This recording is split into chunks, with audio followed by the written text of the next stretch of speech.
Men are born with pain built in. It's our physical destiny.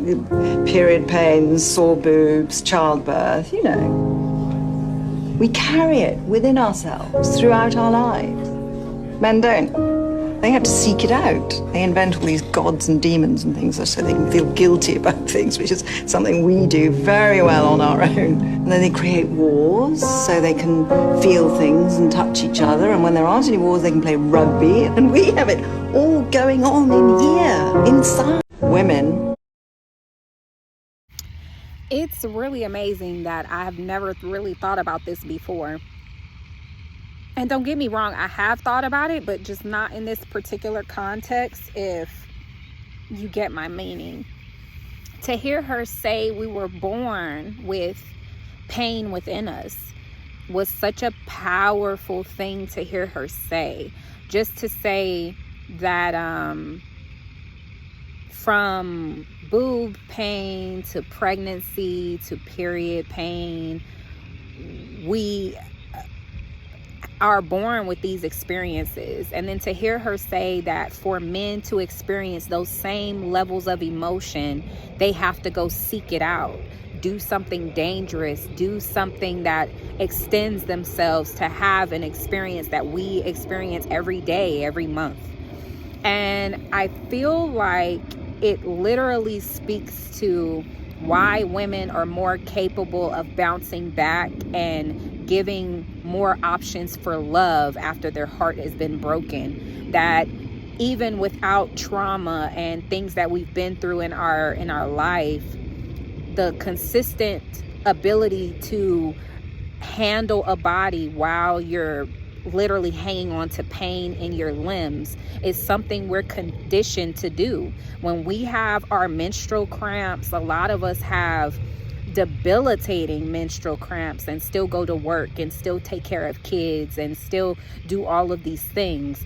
Women are pregnant and the baby is sitting on their bladder or has a foot in their ribs and they're still cooking and cleaning and doing all of these things. I think sometimes our opposite gender does misinterpret our value and misunderstand our ability to maintain balance, and really has a lack of understanding as to how much we hold in our bodies. And unfortunately, because we were born to experience these things throughout our life in our womanhood, heartbreak becomes norm. All these other experiences of pain become somewhat of a norm because we experience pain all the time. So we hurt for the time that we're going through it, but it's very easy for us to push it aside and move past it because we are subjected to it all the time.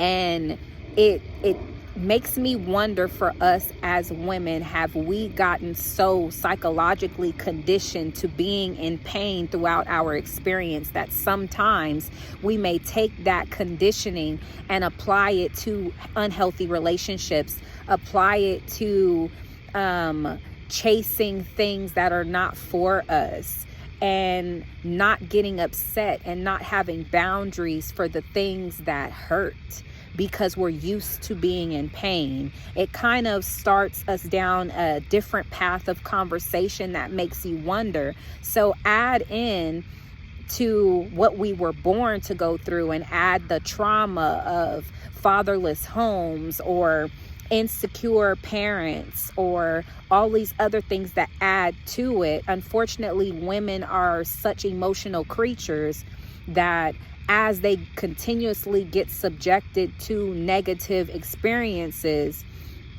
some of that reaction to the pain tends to numb, and it tends to gradually be numb, you know? And then now all of a sudden you're not even your full self existing in the world. A lot of you men really have to understand that, yes, she may go through heartbreak and pick up and try to love again, but understand a lot of the time these women are shadows of their former self because a piece of them broke off. A piece of them was left behind, and some of these pieces that were left behind, she won't go back and get, because that piece piece is now a symbol of pain. And so because she's running from that experience and not realizing that that is still a piece that she needs to make herself whole, she will try and walk forward without it. She will try and continue to love without it. She will try and continue to trust without it. And when you're going through that type of experience and trying to maintain a relationship, it's very easy for the man that she's with to completely misunderstand her. It's completely within his capability to not even fathom all that she's been subjected to. And even when you hear about the journey, it's still beyond him to fathom the emotions that tore her up inside, the trauma and the open wounds that still need to close. And then you're in this active relationship where you have needs to meet, you have listening to do, you have understanding. When you're in a relationship, you have to pour in to another person. And when you've left too many pieces of yourself behind to sustain yourself when it's time to listen, to sustain yourself when it's time to have a productive conversation without triggers, to do all the positive things, a lot of these things she's unable to do, because in order to overcome such pain, she's left pieces of herself behind.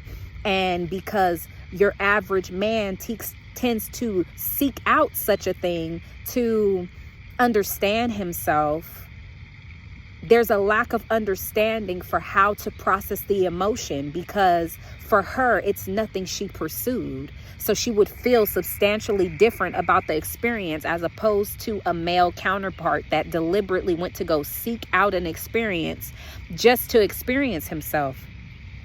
It helps me understand that we genuinely are so similar yet so different, and there's so many places where we need to build bridges of understanding so we know how to maneuver throughout the lives of our partners. But first, we have to understand that we're different, not just different in our experiences, but different in our understandings, different in our priorities, different in how we express those things.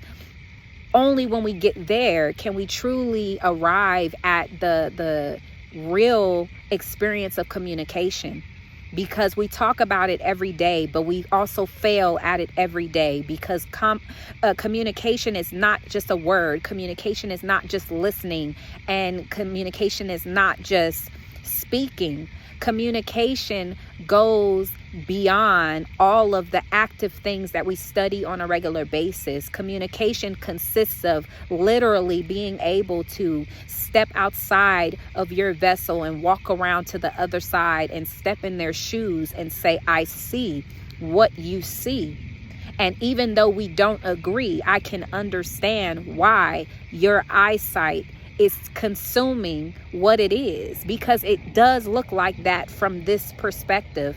And most people are unable to. Most people don't want to. Most people, unfortunately, because we were also born to only experience ourselves in our own body, some of us have not even used our mind enough to say that those are not the only experiences in the world, and that you want to consume other perspectives so you can understand life from every angle. Some people are perfectly content with just looking through their own eyes. Peace.